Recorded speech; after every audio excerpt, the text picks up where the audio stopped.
Yep, those are llamas at the airport. And don't worry, they're not trying to beat you to the pre-check line. It can be a stressful time of year to travel, so getting a llama hug can kind of alleviate all the tension. That woman works at the Therapy Llama and Therapy Alpaca Farm out of Washington State. And these llamas were brought to the Portland International Airport right as the busiest part of the holiday travel season kicked off. Not only are these fine furry friends on site to spread cheer, pose for selfies, and remind people of Winamp, these therapy animals are intended to help ease stress during the hectic holiday travel season. Because holiday travel can be incredibly stressful. They could lose your baggage, your flight could get delayed, or the Delta Lounge won't let you up to use their bathroom because you already took a grab-and-go sandwich and you didn't know the rules and you would have skipped the sandwich because you weren't that hungry and you'd rather be comfortable before the flight. Not that I'm holding on to something that happened to me like 6 months ago, because those weren't the holidays. But you might remember that in 2022, Southwest Airlines canceled just under 17,000 flights the week of Christmas, a problem brought on by winter storms that was exacerbated by outdated software and overwhelmed customer support. Around 2 million passengers were affected, and the only thing worse than being stuck in whatever ends up being C60 on your Southwest flight is not being able to take that flight at all. Bottom line, if an airline lets its passengers down, we are here to hold them accountable.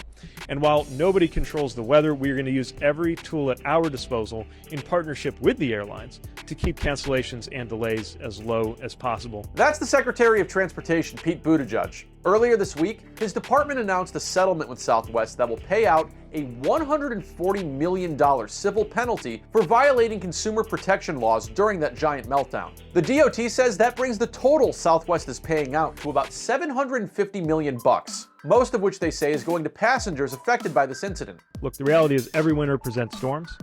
We're also living in a time when storms are getting more frequent and more severe. They just are. That's reality.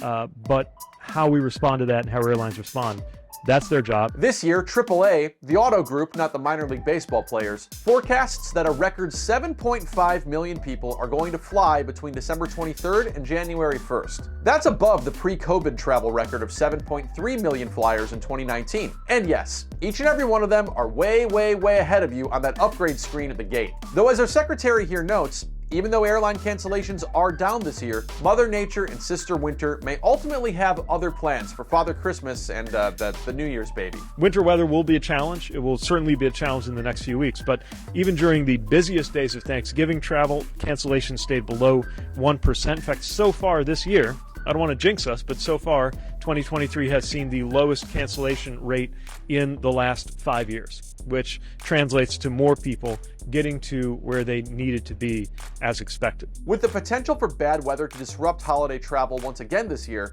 it's no wonder that llama farm rolled out these support animals for a day at the Portland airport. It's the most fun to see everyone's reactions because you go from stress and concentrated trying to get to your gate on time to looking up and just seeing these 400-pound fluffs walking right by you. Meanwhile, over at the Denver airport, this passenger in arrivals offered up her own bit of travel levity by implying that her mother was an escaped convict. It says, "Thanks, Mom, for skipping parole. I missed you. I promise she's not on parole." Like, she's just for giggles. She says it's her way of making other travelers laugh after a long travel day. If you look at most people when they walk out of here, they're super stressed, so a little giggle goes a long way. And it's not just giggles holiday passengers might hear in the halls of this conspiracy-laden airport, which some believe to be the headquarters of the Illuminati, the domain of lizard people, and a place for aliens to chill out after their flights. There's also a pianist. It's just a nice little surprise. You come up from the train and here's a piano. This guy's stationed at the arrivals, giving weary travelers a sweet soundtrack as they try to negotiate whatever weird configuration the ride shares have settled on there. It's almost a theme song here. I've seen people just melt. While our pianist here may literally be music to our ears.